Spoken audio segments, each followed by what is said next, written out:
Hello everyone, সকল দশম শ্রেণীর ছাত্রছাত্রীদের আমার এই ইউটিউব ক্লাসে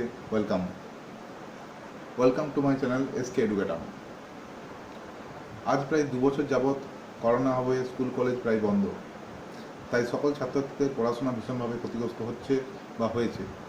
ছাত্রছাত্রীরা বাড়িতে বা গৃহশিক্ষকের দ্বারা কোনোভাবে পড়াশোনা চালিয়ে চলেছে, তাই আমি ছাত্রছাত্রীদের সুবিধার্থে ইউটিউব ক্লাসের মাধ্যমে কিছু টপিক তোমাদের কাছে তুলে ধরার চেষ্টা করছি। মাত্র তোমরা এই ভিডিও ক্লাসগুলি দেখো, আশা করি তোমাদের সুবিধা হবে এবং চ্যানেলের লিঙ্কটি বন্ধুদের সাথে শেয়ার করো, এতে বন্ধুদেরও সুবিধা হবে। পরিশেষে বলি, সকল ছাত্রছাত্রীরা আমার এই ইউটিউব চ্যানেলটি সাবস্ক্রাইব করো, এতে আমি যখন নেক্সট ভিডিও বানাবো, আপলোড করব, তখন সহজেই তোমরা সেটি দেখতে পাবে। ধন্যবাদ। আজকে আমরা দশম শ্রেণীর এই চ্যাপ্টার 8.2 এর রাসায়নিক বন্ধন বা কেমিক্যাল বন্ড এই চ্যাপ্টারটি পড়ব। ঠিক আছে, এই রাসায়নিক বন্ধন বা কেমিক্যাল বন্ড চ্যাপ্টারটি খুবই গুরুত্বপূর্ণ একটি চ্যাপ্টার, যেটা তোমাদের পরবর্তীকালে সায়েন্স পড়তে গেলে খুবই কাজে লাগবে। এই রাসায়নিক বন্ধন বা কেমিক্যাল বন্ড চ্যাপ্টারটির বেশ কিছু টপিক আছে, সেটা আমরা 2 থেকে 3টি বা 3 থেকে 4টি ক্লাসের মাধ্যমে পড়ব। ঠিক আছে, ধন্যবাদ। আজকে আমরা পড়ব রাসায়নিক বন্ধন বা কেমিক্যাল বন্ড।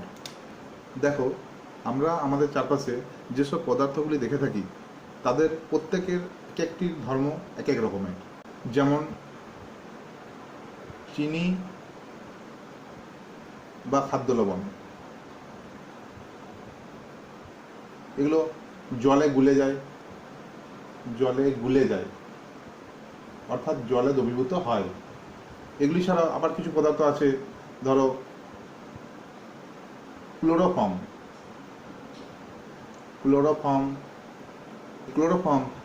যেটা তোমরা জানো ডাক্তারি কাজে চেতনানাশক হিসেবে কাজে লাগে। এছাড়াও আছে ইথার, এটা একটা জৈব পদার্থ। ঠিক আছে, জৈব যৌগ। এগুলো কিন্তু জলে দ্রবীভূত হয় না, জলে গুলে যায় না। অর্থাৎ চিনি, খাদ্য লবণ এগুলো জলে গুলে যায়, ক্লোরোফর্ম এবং ইথার এগুলো জলে গুলে যায় না। ঠিক আছে, অর্থাৎ দুটো ভিন্ন জাতীয় পদার্থ, যেখানে উপরের পদার্থগুলি জলে গুলে যায় এবং নিচের পদার্থগুলি জলে গুলে না। আবার দেখা যায় লবণ জল, অর্থাৎ জলের মধ্যে খাদ্য লবণ মিশিয়ে লবণ জল তৈরি করা হয়। লবণ জল তড়িতে সুপরিবাহী, অর্থাৎ তড়িৎ পরিবহন করতে পারে। তোমরা ক্লাস 8-এ পড়েছো তড়িৎ বিশ্লেষণ চ্যাপ্টারে যে লবণ জল কিন্তু তড়িৎ পরিবহন করতে পারে। বিশুদ্ধ জল তড়িৎ পরিবহন করতে পারে না, কিন্তু তার মধ্যে যদি খাদ্য লবণ মিশিয়ে লবণ জল তৈরি করা হয়, সেই লবণ জল তড়িৎ পরিবহন করতে পারে। কিন্তু চিনি জল তড়িৎ পরিবহন করতে পারে না। বোঝা গেল? তাহলে লবণ জল তড়িৎ পরিবহন করতে পারে, চিনির জল তড়িৎ পরিবহন করতে পারে না। অর্থাৎ 2 রকম পদার্থের ধর্ম কিন্তু ভিন্ন রকম। এই লবণ জল তড়িৎ পরিবহন করতে পারে, কিন্তু চিনির জল তড়িৎ পরিবহন করতে পারে না। অর্থাৎ আমরা দেখতে পাচ্ছি ভিন্ন ভিন্ন পদার্থে কিন্তু ধর্ম ভিন্ন ভিন্ন রকম। এই ভিন্ন ভিন্ন ধর্মগুলিকে ব্যাখ্যা করতে গেলে আমাদের জানতে হবে যে এই পদার্থগুলি কি দিয়ে তৈরি। অর্থাৎ পদার্থগুলি কি দিয়ে তৈরি।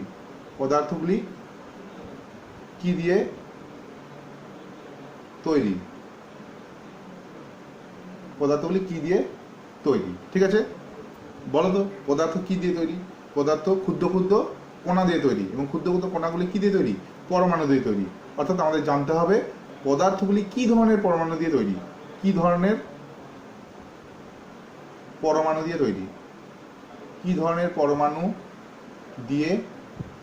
তৈরি। ঠিক আছে, আচ্ছা।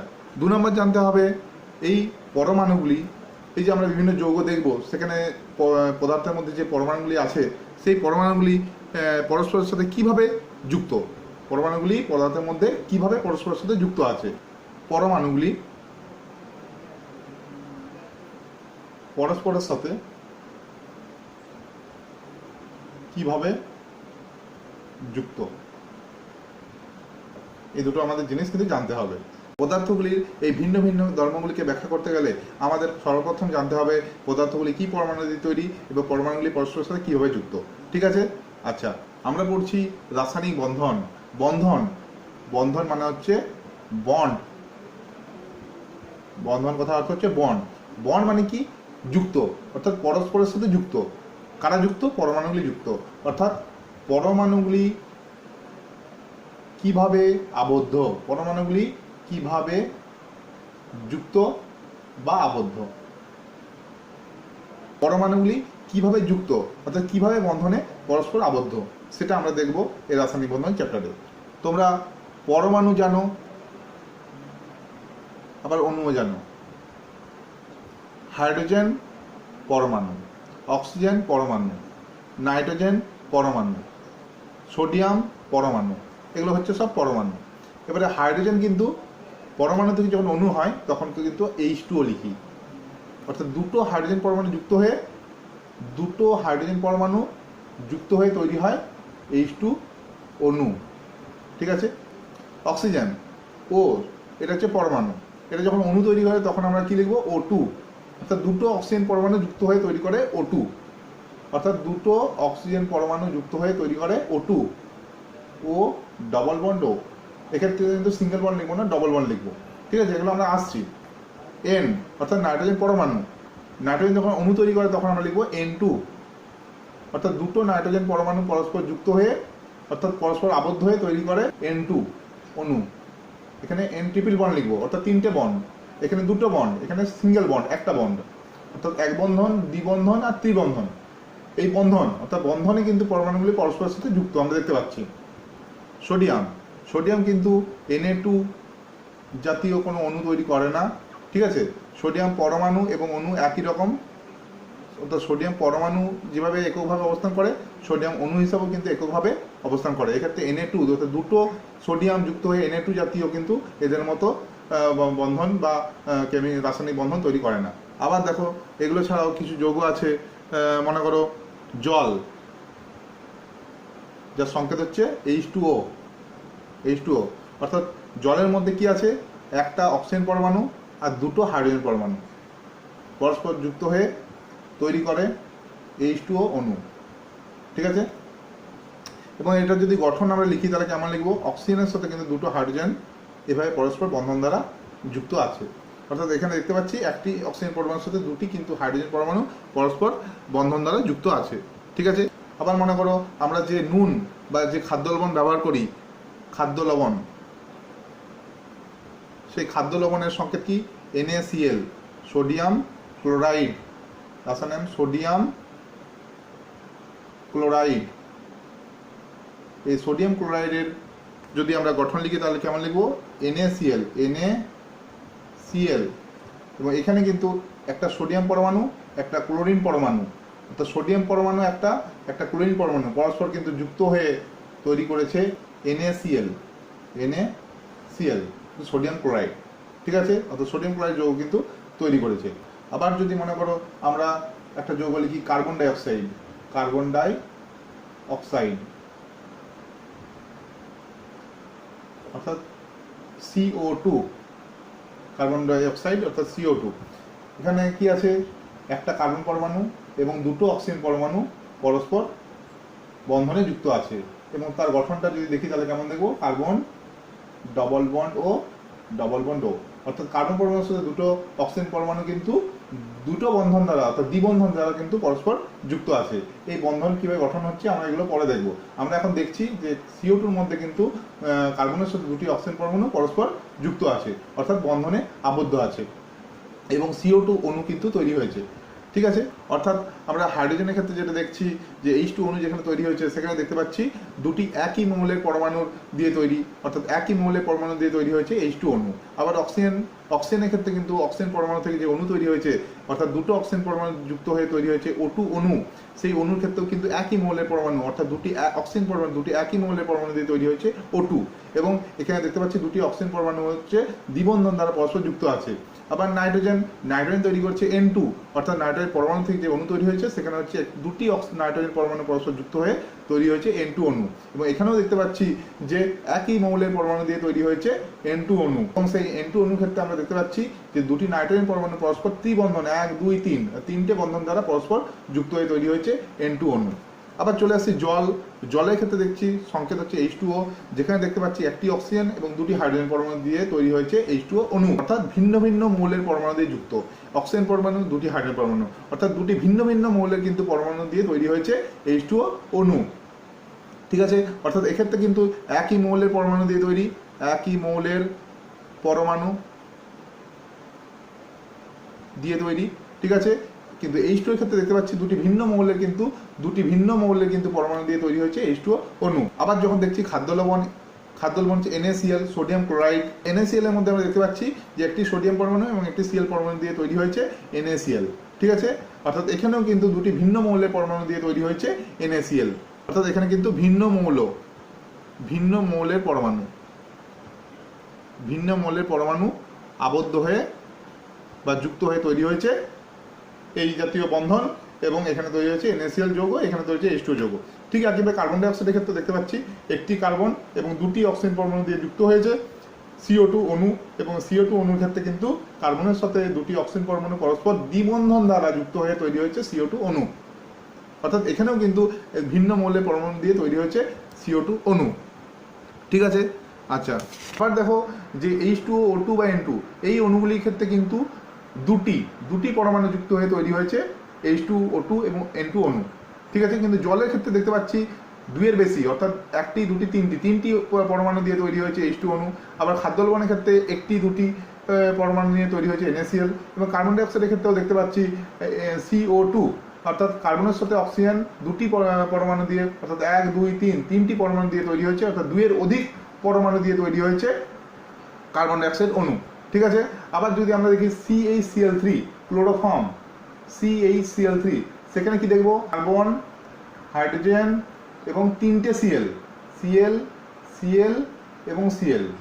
এই টোটাল কটা পরমাণু? 1, 2, 3, 4, 5, টোটাল কিন্তু 5টা পরমাণু নিয়ে তৈরি হয়েছে CH_Cl3 যৌগ। একই মৌলের ক্ষেত্রে আমরা দেখতে পাচ্ছি দুটি পরমাণু। আবার মনে করো O3, যার নাম হচ্ছে ওজোন গ্যাস।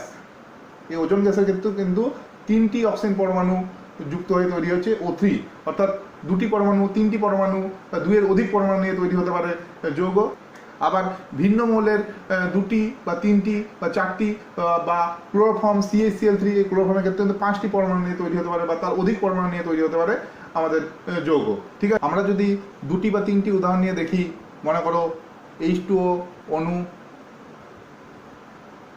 যেখানে দুটি হাইড্রোজেন পরমাণু পরস্পরের সাথে যুক্ত হয়ে তৈরি হয়েছে H2O অণু। আবার মনে করো জল, H2O অণু, সেই H2O অণুর ক্ষেত্রে দেখতে পাচ্ছি তিনটে পরমাণু নিয়ে, অর্থাৎ অক্সিজেনের সাথে দুটো হাইড্রোজেন পরমাণু নিয়ে তৈরি হয়েছে H2O অণু, ঠিক আছে।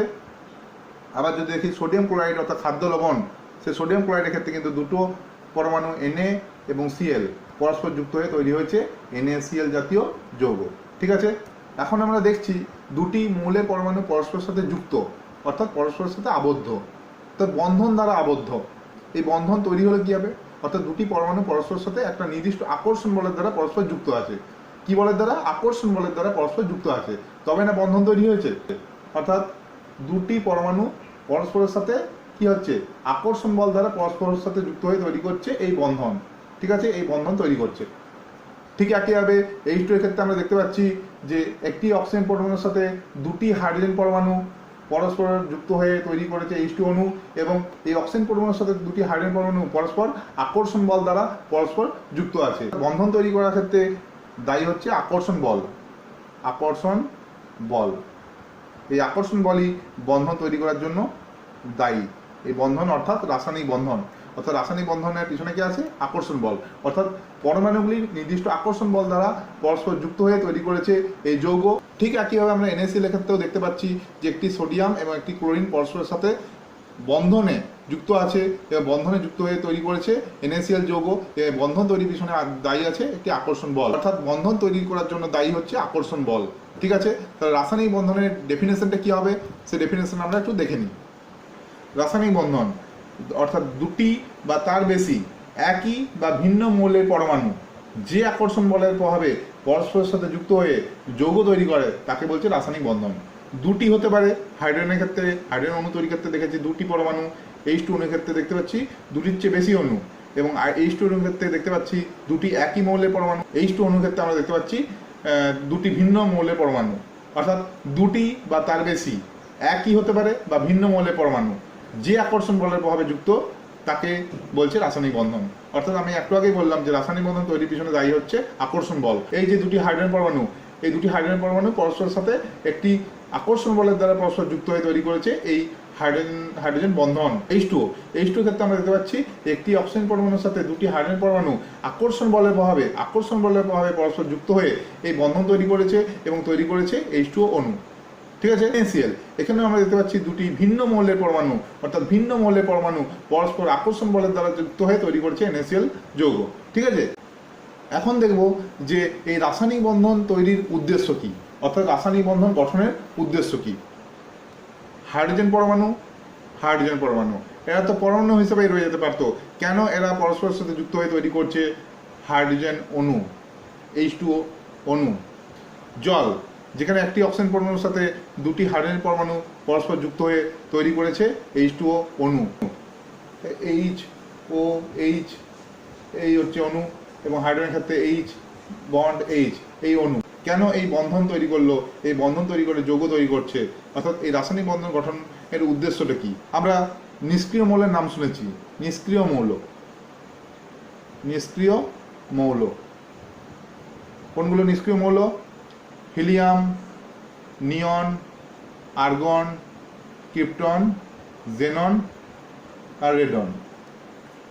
এই ছটি নিষ্ক্রিয় মৌল আমাদের আছে। ঠিক আছে, এই ছটি নিষ্ক্রিয় মৌলের মধ্যে হিলিয়াম এর বাইরের কক্ষে ইলেকট্রন সংখ্যা 2টি, এবং নিয়ন, আর্গন, ক্রিপ্টন, জেনন, রেডন প্রত্যেকের ক্ষেত্রে বাইরের কক্ষে অর্থাৎ সর্ববহিস্থ কক্ষে ইলেকট্রন সংখ্যা হচ্ছে 8টি। আমরা ক্লাস 9-এ বা 8-এ মৌলের পরমাণুগুলি ইলেকট্রোবিন্যাস লিখতে শিখেছি। অর্থাৎ হিলিয়ামের ক্ষেত্রে বাইরের কক্ষে অর্থাৎ সর্ববহিস্থ কক্ষে ইলেকট্রন সংখ্যা 2টি, নিয়ন, আর্গন, ক্রিপ্টন, জেনন, রেডন। এই যে বাকি 5টি নিষ্ক্রিয় মৌল প্রত্যেকের ক্ষেত্রে সর্ববহিস্থ কক্ষে ইলেকট্রন সংখ্যা 8টি, অর্থাৎ প্রত্যেকের বাইরের কক্ষে ইলেকট্রন সংখ্যা হচ্ছে 8টি। এবং এই যে নিষ্ক্রিয় মৌলটা কি বলছে? নিষ্ক্রিয় মৌল। নিষ্ক্রিয় কথার অর্থ কি? ইনঅ্যাক্টিভ, অর্থাৎ এরা রাসায়নিক বিক্রিয়ায় অংশগ্রহণ করে না, রাসায়নিক বিক্রিয়ায় অংশগ্রহণ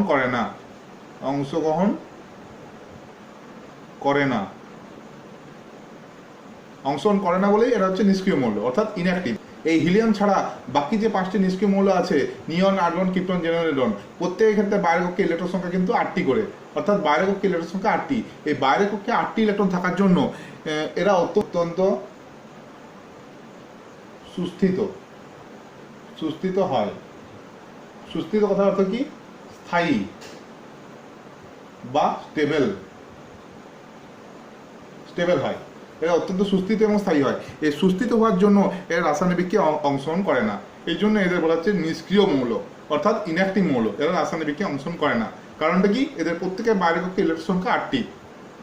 কিন্তু এই নিষ্ক্রিয় মৌলগুলি বাদ দিয়েও অন্যান্য যে মৌলগুলি আছে প্রত্যেকের ক্ষেত্রে কিন্তু বাইরের কক্ষে ইলেকট্রন সংখ্যা এই 8টি কিন্তু ইলেকট্রন সংখ্যা হয় না। অর্থাৎ যেসব মৌল এই নিষ্ক্রিয় মৌলগুলি বাদ দিয়ে যে সমস্ত মৌলগুলি আছে সেই মৌলগুলি পরমাণুর ক্ষেত্রে বাইরের কক্ষে ইলেকট্রন সংখ্যা যদি 8টি না হয় তখন কিন্তু তারা সুস্থিত হয় না।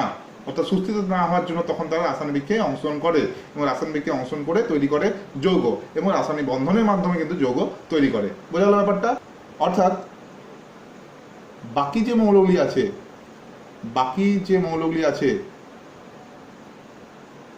রয়েছে তাদের ক্ষেত্রে বহিস্থ কক্ষে অর্থাৎ বাইরের কক্ষে ইলেকট্রন সংখ্যা 8টি হয় না, 8টি থাকে না। তাদের বাইরের কক্ষে ইলেকট্রন সংখ্যা 8টি থাকে না। এই 8টি ইলেকট্রন না থাকার জন্য এরা কিন্তু সুস্থিত হয় না বা স্টেবল হয় না বা স্থায়ী হয় না। সুস্থিত বা স্টেবল বা স্থায়ী না হওয়ার জন্য এরা রাসায়নিক বিক্রিয়ায় অংশগ্রহণ করে,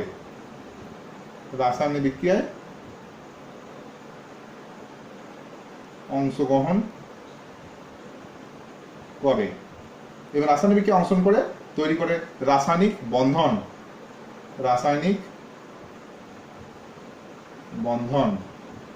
এবং তৈরি করে যৌগ, বিভিন্ন টাইপের যৌগ। অর্থাৎ এই যে নিষ্ক্রিয় মৌলগুলি আছে, এই নিষ্ক্রিয় মৌলগুলি বাদ দিয়ে যে প্রচুর মৌল আছে সেই মৌলগুলির ক্ষেত্রে কিন্তু বাইরের কক্ষে ইলেকট্রন সংখ্যা 8টি কিন্তু হয় না। সেক্ষেত্রে মৌলগুলি কিন্তু কোনোভাবে সুস্থিত হয় না, অর্থাৎ স্থায়ী হয় না। স্থায়ী না হওয়ার জন্য তারা রাসায়নিক বিক্রিয়ায় অংশগ্রহণ করে এবং রাসায়নিক বিক্রিয়ায় অংশগ্রহণ করে রাসায়নিক বন্ধনের মাধ্যমে কিন্তু বিভিন্ন টাইপের যৌগ তৈরি করে, অর্থাৎ H2O, hydrogen, nitrogen, carbon dioxide, NaCl, প্রচুর প্রচুর যৌগ কিন্তু তৈরি হয়। অর্থাৎ এদের ক্ষেত্রে বাইরের পক্ষে এই যে মৌলগুলো আছে hydrogen, nitrogen, oxygen, carbon, sodium, chlorine, এদের ক্ষেত্রে কিন্তু বাইরের পক্ষে ইলেকট্রন সংখ্যা 8টি হয় না। অর্থাৎ 8টি না থাকার জন্য এরা রাসায়নিকভাবে সক্রিয় হয় এবং রাসায়নিকভাবে সক্রিয় হওয়ার জন্য রাসায়নিক বিক্রিয়ায় অংশগ্রহণ করে এবং তৈরি করে রাসায়নিক বন্ধন। অর্থাৎ রাসায়নিক বন্ধন গঠনের উদ্দেশ্যটা বোঝা গেল যে কী কারণে রাসায়নিক বন্ধন তৈরি হয়। অর্থাৎ রাসায়নিক বন্ধন গঠনের উদ্দেশ্য কি? নিষ্ক্রিয় মৌল প্রত্যেকে কিন্তু বাইরের পক্ষে ইলেকট্রন সংখ্যা 8টা, আমরা একটু দেখলাম। এই নিষ্ক্রিয় মৌল ছাড়া বাকি যে অন্যান্য মৌলগুলি আছে তাদের কিন্তু বাইরের পক্ষে ইলেকট্রন সংখ্যা 8টি থাকে না। তারা নিষ্ক্রিয় মৌলের মতো ইলেকট্রন বিন্যাস লাভের চেষ্টা করে। অর্থাৎ এই নিষ্ক্রিয় মৌলের যে বাইরের পক্ষে 8টি ইলেকট্রন আছে এদের মতো এরাও চায় বাইরের পক্ষে 8টি ইলেকট্রন হতে, অর্থাৎ নিষ্ক্রিয় মৌলের মতো ইলেকট্রন বিন্যাস লাভের চেষ্টা করে, অর্থাৎ যাতে করে বাইরের পক্ষে ইলেকট্রন সংখ্যা 8টি করা যায়। বাইরের পক্ষে 8টি ইলেকট্রন তো এমনি হবে না, তার জন্য রাসায়নিক বিক্রিয়ায় এরা অংশগ্রহণ করে এবং রাসায়নিক বিক্রিয়ায় অংশগ্রহণ করে এরা বাইরের পক্ষে ইলেকট্রন সংখ্যা 8টি করার চেষ্টা করে এবং এই রাসায়নিক বিক্রিয়ায় অংশগ্রহণ করার জন্য রাসায়নিক বন্ধন তৈরি করে এবং রাসায়নিক বন্ধন তৈরি করার পর তৈরি করে বিভিন্ন টাইপের যৌগ, অর্থাৎ বিভিন্ন ধরনের যৌগ তৈরি করে। বোঝা গেল ব্যাপার। নিষ্ক্রিয় মৌল হিলিয়াম, যার পরমাণু ক্রমাঙ্ক হচ্ছে 2। এই জন্য ইলেকট্রন বিন্যাস যদি করি তবে ইলেকট্রন বিন্যাস করলে প্রথম কক্ষে 2টি ইলেকট্রন থাকে, ঠিক আছে। অর্থাৎ আমাদের 7টি কক্ষে ভাগ করে থাকি। প্রথম কক্ষে L, M, N এরকম করে 7টি ইলেকট্রন ঘূর্ণনের কক্ষ, ঠিক আছে। তো হিলিয়ামের 2টি পরমাণু ক্রমাঙ্ক 2 পরমাণু ক্রমাঙ্ক হওয়ার জন্য ইলেকট্রন বিন্যাস করলে প্রথম কক্ষে 2টি ইলেকট্রন থাকে। নেক্সট দেখো নিয়ন, যার পরমাণু ক্রমাঙ্ক 10 এবং ইলেকট্রন বিন্যাস করলে কি দাঁড়াচ্ছে 10কে যদি ভাঙি 2 + 8, তো প্রথম কক্ষে 2টি ইলেকট্রন এবং দ্বিতীয় কক্ষে 8টি ইলেকট্রন, 2 8 হচ্ছে 10, অর্থাৎ ইলেকট্রন বিন্যাস করলে 2,8, ঠিক আছে। একইভাবে আর্গন পরমাণু ক্রমাঙ্ক হচ্ছে 18, যদি ইলেকট্রন বিন্যাস করি তাহলে কি হবে 18কে ভাঙলে 2 8 10 8 18, ঠিক আছে। এই হচ্ছে নিষ্ক্রিয় মৌলের পরপর ইলেকট্রন বিন্যাস করলে আমরা দেখছি যে প্রত্যেকেরই ক্ষেত্রে কিন্তু বাইরের কক্ষে ইলেকট্রন সংখ্যা অর্থাৎ বহিস্থ কক্ষে ইলেকট্রন সংখ্যা হচ্ছে 8টি। ব্যতিক্রম হচ্ছে হিলিয়াম। হিলিয়ামের ক্ষেত্রে পরমাণু ক্রমাঙ্ক 2 হওয়ার জন্য এদের ক্ষেত্রে বহিস্থ কক্ষে ইলেকট্রন সংখ্যা হচ্ছে 2 হয়, ঠিক আছে। এই নিষ্ক্রিয় মৌলগুলি বাদ দিয়ে অন্যান্য যে নিষ্ক্রিয় মৌলগুলি আছে হিলিয়াম, নিয়ন, আর্গন, ক্রিপ্টন, জেনন বা রেডন, প্রত্যেকের ক্ষেত্রে কিন্তু একইভাবে এরকম করে যদি ইলেকট্রন বিন্যাস করি তো দেখবো প্রত্যেকের কিন্তু বাইরের কক্ষে ইলেকট্রন সংখ্যা 8টি, অর্থাৎ প্রত্যেকেরই বাইরের কক্ষে ইলেকট্রন সংখ্যা 8টি, ঠিক আছে। কিন্তু এই নিষ্ক্রিয় মৌলগুলি বাদ দিয়ে অন্যান্য যে মৌলগুলি আছে, মনে করো হাইড্রোজেন, ক্লোরিন, সোডিয়াম, এই যে মৌলগুলি আছে এরকম প্রচুর মৌল আছে এই নিষ্ক্রিয় মৌল বাদ দিয়ে, যাদের ক্ষেত্রে কিন্তু বাইরের কক্ষে ইলেকট্রন সংখ্যা 8টি হয় না। হাইড্রোজেন পরমাণু ক্রমাঙ্ক কত 1, ক্লোরিন পরমাণু ক্রমাঙ্ক কত 17, সোডিয়াম পরমাণু ক্রমাঙ্ক কত 11, হাইড্রোজেন এর পরমাণু ক্রমাঙ্ক হচ্ছে 1, অর্থাৎ পরমাণু ক্রমাঙ্ক মানে কি প্রোটন সংখ্যা, আর প্রোটন সংখ্যা মানেই হচ্ছে ইলেকট্রন সংখ্যা, অর্থাৎ একটি ইলেকট্রন বাইরে আছে, অর্থাৎ বহিস্থ কক্ষে ইলেকট্রন সংখ্যা হচ্ছে 1টি।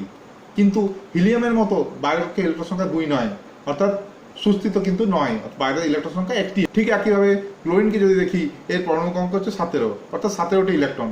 এই 17 ইলেকট্রনকে যদি ভাঙি তাহলে লিখবো 2 8 10 আর 7 17, তো বাইরের কক্ষে ইলেকট্রন সংখ্যা কটি 7টি। বাইরের কক্ষে ইলেকট্রন সংখ্যা 7, অর্থাৎ নিকটবর্তী নিষ্ক্রিয় মৌল অর্থাৎ আর্গনের দেখো ক্লোরিনের 17 এবং আর্গনের 18, অর্থাৎ ক্লোরিনের পরবর্তী মৌল হচ্ছে 18 আর্গন, অর্থাৎ আর্গনের বাইরের কক্ষে ইলেকট্রন সংখ্যা 8টি আছে, অর্থাৎ ক্লোরিনের কিন্তু বাইরের কক্ষে ইলেকট্রন সংখ্যা 7টি আছে, অর্থাৎ এ কিন্তু নিকটবর্তী নিষ্ক্রিয় মৌল অর্থাৎ আর্গনের মতো কিন্তু বাইরের কক্ষে ইলেকট্রন সংখ্যা 8টি নেই, অর্থাৎ ইহা হচ্ছে সুস্থিত নয়।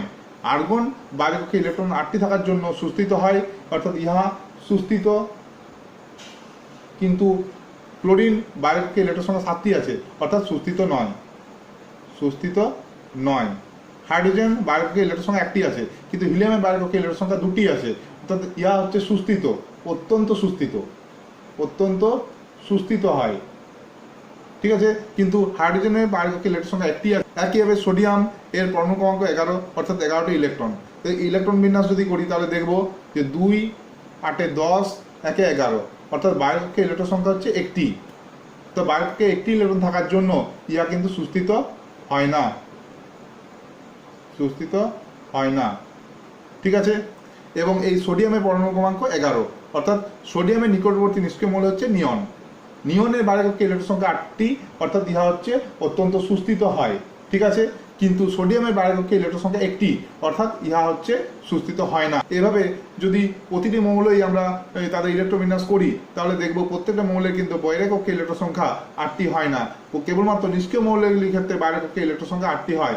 এই জন্য এরা অত্যন্ত সুস্থিত হয় এবং নিষ্ক্রিয় হয়। কিন্তু অন্যান্য যে মৌলগুলি আছে বারেককে ইলেকট্রন সংখ্যা 8টি থাকে না, এই জন্য এরা হচ্ছে সুস্থিত হয় না। এই জন্য এরা রাসায়নিক বিক্রিয়ায় অংশগ্রহণ করে। তাহলে এই যে হাইড্রোজেন, এর বারেককে ইলেকট্রন সংখ্যা 1টি, অর্থাৎ 1টি ইলেকট্রন আছে। তাহলে একে যদি সুস্থিত হতে হয়, তাহলে কি করতে হবে? হিলিয়ামের মতো বারেককে ইলেকট্রন সংখ্যা 2টি করতে হবে। অর্থাৎ একটি আছে, আরো একটা ইলেকট্রন, অর্থাৎ একটি ইলেকট্রন আছে, তার সাথে আরো একটি ইলেকট্রন গ্রহণ করতে হবে। তবে ইহা হচ্ছে এই হাইড্রোজেন হিলিয়ামের মতো ইলেকট্রোবিন্যাস লাভ করবে, তবেই কিন্তু ইহা সুস্থিত হবে, অর্থাৎ সুস্থিত হবে। আবার ক্লোরিন, এর বারেককে ইলেকট্রন সংখ্যা 7টি, অর্থাৎ এও কিন্তু সুস্থিত নয়। তাহলে একে সুস্থিত হতে গেলে কি করতে হবে? নিকটবর্তী নিষ্ক্রিয় মৌল, অর্থাৎ নিকটবর্তী নিষ্ক্রিয় মৌল হচ্ছে আর্গন। এই আর্গনের মতো এরও বারেককে ইলেকট্রন সংখ্যা 8টি করতে হবে। অর্থাৎ এর বারেককে ইলেকট্রন সংখ্যা 8টি করতে গেলে আরো একটা 7টি ইলেকট্রন আছে, এর সাথে আরো একটি ইলেকট্রন গ্রহণ করতে হবে। অর্থাৎ 2, 8 আর 7 ছিল, আরো একটি ইলেকট্রন কিন্তু গ্রহণ করলে বারেককে ইলেকট্রন সংখ্যা হবে 8টি, অর্থাৎ 2, 8, 8। তখন কিন্তু ইহা আর্গনের মতো ইলেকট্রোবিন্যাস লাভ হবে এবং তখন একে আমরা সুস্থিত বলবো, অর্থাৎ সুস্থিত ইলেকট্রোবিন্যাস লাভ করবে। ঠিক একইভাবে সোডিয়াম, এর ক্ষেত্রেও কিন্তু বারেককে ইলেকট্রন সংখ্যা 1টি আছে এবং ইহা নিকটবর্তী নিষ্ক্রিয় মৌল কি আছে? নিয়ন। নিয়নে কিন্তু ইলেকট্রোবিন্যাস করে যদি দেখি, তখন দেখো বারেককে ইলেকট্রন সংখ্যা 8টি আছে। এর ক্ষেত্রে কিন্তু বারেককে ইলেকট্রন সংখ্যা 1টি আছে। কে যদি সুস্থিত হতে হয়, তবে কি করতে হবে? এই ইলেকট্রনটাকে বের করে দিতে হবে, ইলেকট্রনকে ছেড়ে দিতে, অর্থাৎ একটি ইলেকট্রন ছেড়ে দিতে হবে, তবে এক্ষেত্রে এর বারেককে ইলেকট্রন সংখ্যা 8টি হবে। অর্থাৎ যদি একটি ইলেকট্রন ছেড়ে দেয়, তাহলে কি হবে? 2, 8 বারেককে ইলেকট্রন সংখ্যা 8টি হবে।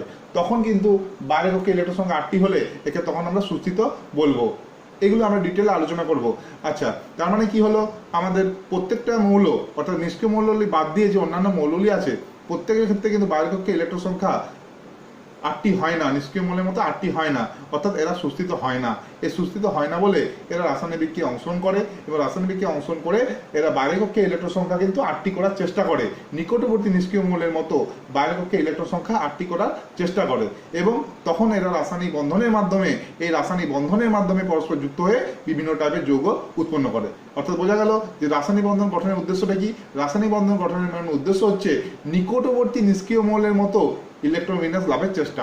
ঠিক আছে, আচ্ছা, তাহলে রাসায়নিক বন্ধন গঠনের মেন উদ্দেশ্যটা কি? নিকটবর্তী নিষ্ক্রিয় মৌলের মতো ইলেকট্রোবিন্যাস লাভের চেষ্টা। ঠিক আছে, নিকটবর্তী নিষ্ক্রিয় মৌলের মতো ইলেকট্রোবিন্যাস লাভের চেষ্টা, তবে এরা কিন্তু সুস্থিত হতে পারে। ঠিক আছে, আচ্ছা।